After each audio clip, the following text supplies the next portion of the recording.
کہ آج صرف ہم مسلمان جو اسلام اور عقیدہ توحید کے دعوے دار ہے، عقیدہ توحید کے علمبردار ہے، وہی لوگ پریشان ہیں، یا ماضی میں لوگ عقیدہ توحید کے علمبردار بھی پریشان تھے؟ جب ماضی کو ہم کھنگالیں گے تو ہمیں دیکھنا پڑے گا حضرت نوح علیہ السلام سے لے کر جناب محمد رسول اللہ صلی اللہ علیہ وسلم تک جتنے بھی توحید کے پاسبان، جتنے بھی توحید کے دعا، جتنے بھی توحید کے مبلغین آئے، ان کے ساتھ یہی برتاؤ کیا گیا، ان کے ساتھ، بلکہ ایک ایک نبی کو تو ایسی خطرناک سزائیں دی گئی کہ پڑھنے والا جب تاریخ کے ان اوراق کو پڑھتا ہے، الٹاتا ہے، اور جلی حروف سے لکھے ہوئے ان اقتباس کو جب پڑھتا ہے تو پڑھنے والا بندہ مومن کا جگر پاش ہوتا ہے، دل تیر اٹھتا ہے، رونگٹے کھڑے ہو جاتے ہیں کہ آخر اسلام کے خاطر، عقیدہ توحید کے پاسبانی کے خاطر، توحید کی آبیاری کے خاطر، جس توحید کو آج ہم نے ایک کھلونا بنا دیا ہے، جس توحید کو ایک رسمی توحید بنا دی ہے، جس عقیدے کو ہم نے صرف ایک رسم کے طور پر مان لیا ہے اور اپنے آپ کو مسلمان کہلا دیا ہے، اپنے آپ کو مسلمان متصور کیا جا رہا ہے کہ ہم مسلمان ہیں، لوگ ہمیں مسلمان تصور کرے۔ مگر میرے یارو، خدا کی قسم، جب ماضی کے صفحات کو پڑھیں گے، انبیاء کرام علیہ الصلوۃ والتسلیم کی سیرت کو پڑھیں گے اور ان کی حالات طیبہ کو، ان کی زندگیوں کو جب ہم پڑھیں گے تو ہمیں معلوم ہوتا ہے کہ ایک ایک نبی کے ساتھ ایسی خطرناک اور کڑی بھیانک سزا دی گئی کہ آریوں سے بیچوں بیچ چیر دیا گیا، ان کے جسم اطہر طاہر و مطہر جسم کو لوہے کی کنگھیوں سے خروچ دیا گیا، گوشت کو نوچ لیا گیا۔ وجہ کیا تھی؟ سبب کیا تھا؟ بات کیا تھی؟ جرم کیا تھا؟ میرے یارو، جرم صرف اور صرف یہ تھا کہ وہ بلاتے تھے لا الہ الا اللہ محمد رسول اللہ، لا الہ الا اللہ، ایک اللہ کی طرف آؤ، اطیع اللہ واطیع الرسول۔ جو وقت کا نبی ہوتا اس کی اطاعت کی طرف، اللہ کی توحید کی طرف، اس کی عبادت کی طرف، وقت کے نبی کی اطاعت کی طرف بلایا جاتا، اسی لیے آریوں سے چیرا جاتا، اسی لیے کنگھیوں سے نوچا خروچا جاتا۔ مگر باوجود اس کے کہ انہوں نے حق کا دامن نہیں چھوڑا، باوجود اس کے انہوں نے توحید کی علمبرداری نہیں چھوڑی، انہوں نے توحید کے پاسبانی کو ترک نہیں کیا، توحید کی دعوت کو چھوڑا نہیں، اور چھوٹی چھوٹی باتوں پر الجھ کر کے اپنے اس مشن کو، جس مشن کے لیے اس روئے زمین پر دو ٹانگ دے کر کے، دو آنکھیں دے کر کے، دل دماغ اور زبان دے کر کے، ساری دنیا کی نعمتیں دے کر کے بھیجا تھا، اس مقصد کو انہوں نے بھلایا نہیں، بلکہ تب بھی کہتے رہے اللہ احد اللہ ربنا وربکم، اللہ ہمارا رب ہے، تمہارا رب ہے، اللہ ایک ہے، اسی کی عبادت کرو، نبی کی اطاعت کرو، یہی صدا لگاتے رہے۔ مگر ہمارا کیا حال ہے؟ ہماری کیا کیفیت ہے؟ ہماری زندگی کے حالات کیسے ہیں؟ کہنے کو تو ہم سب سے بڑے مسلمان ہیں، کہنے کو تو ہم سب سے بڑے مسلمان، زیادہ سے زیادہ 2 وقت کی نمازیں پڑھ لیا، زیادہ سے زیادہ 3 وقت کی نمازیں پڑھ لیا۔ معاف کیجیے گا، بولتا ذرا کھرا کھوٹا بولتا، بہت سارے بزرگوں کو، بھائیوں کو تکلیف ہو جاتی ہے۔ مسلمانوں میں زیادہ تر نمازی 3 وقت کے ہیں، اس کے بعد 4 وقت دیا ہے، اور سب سے کم جو نمازیوں کی تعداد ہے وہ 5 وقت دیا ہے۔ آج کتنے وہ لوگ ہیں جنہوں نے فجر کی نماز پڑھ لی ہے؟ میں جواب نہیں مانگ رہا، میں نہیں پوچھ رہا، اپنے آپ سے پوچھے ہر آدمی، اپنے ضمیر کی عدالت میں یہ مقدمہ رکھے اور ان سے پوچھے، ان سے فیصلہ لے۔ یہی ہماری توحید ہے، یہی ہمارے اعمال ہے، ہمارے صالحہ۔ پوچھے اپنے آپ سے کہ کون ہے وہ جس نے فجر کی نماز پڑھی ہے، کون ہے وہ جس نے عشاء کی پڑھی ہے، مغرب کی پڑھی ہے، عصر کی پڑھی ہے۔ اپنے آپ معلوم ہو جائے گا کہ ماضی میں اور ہم میں فرق کیا ہے، عقیدہ توحید کے دعوے میں اور عقیدہ توحید پر عمل پیرا ہونے میں کتنا فرق ہے۔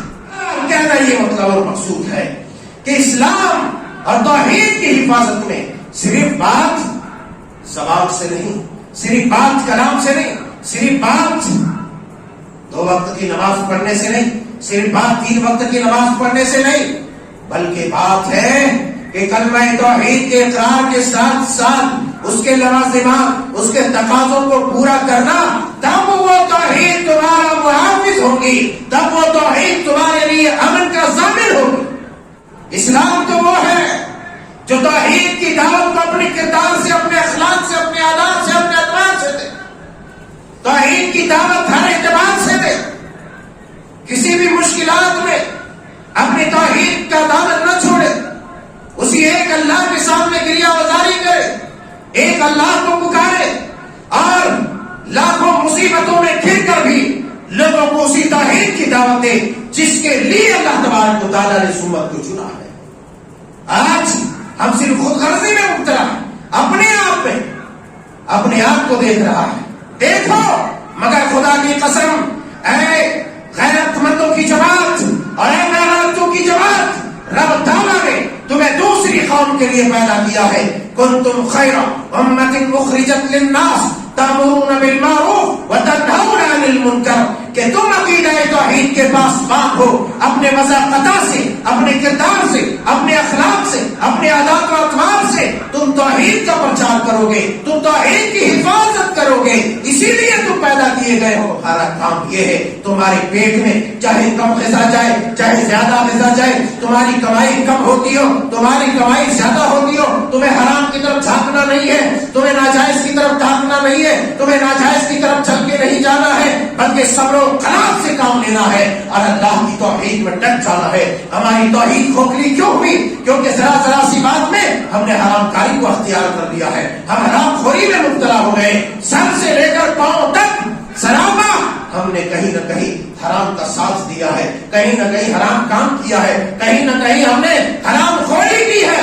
ہماری رضا، ہماری روزیات پاکیزہ، ہم بڑے مشکل سے یہ کہہ سکتے ہیں کہ ہمارا جو رزق ہے وہ پاکیزہ ہے، ہمارا رزق جو ہے وہ ستھرا ہے، ہمارا رزق جو ہے وہ نتھرا ہے، بہت مشکل سے، اس لیے کہ ذرا ذرا سی باتوں میں بہت جاتے، جب دو کوڑی کا دو پیسے کا فائدہ اپنے آپ کو نیلام کر دیتا ہے۔ خالد بن ولید رضی اللہ تعالیٰ عنہ، جب سیدنا حضرت عمر رضی اللہ تعالیٰ عنہ نے سپہ سالار کے عہدے سے انہیں دستبردار کر دیا، ہٹا دیا، معزول کر دیا، تو رومیوں نے انہیں آفر دیا کہ آ جاؤ ہماری طرف، ہم تمہیں یہ دیں گے، وہ دیں گے۔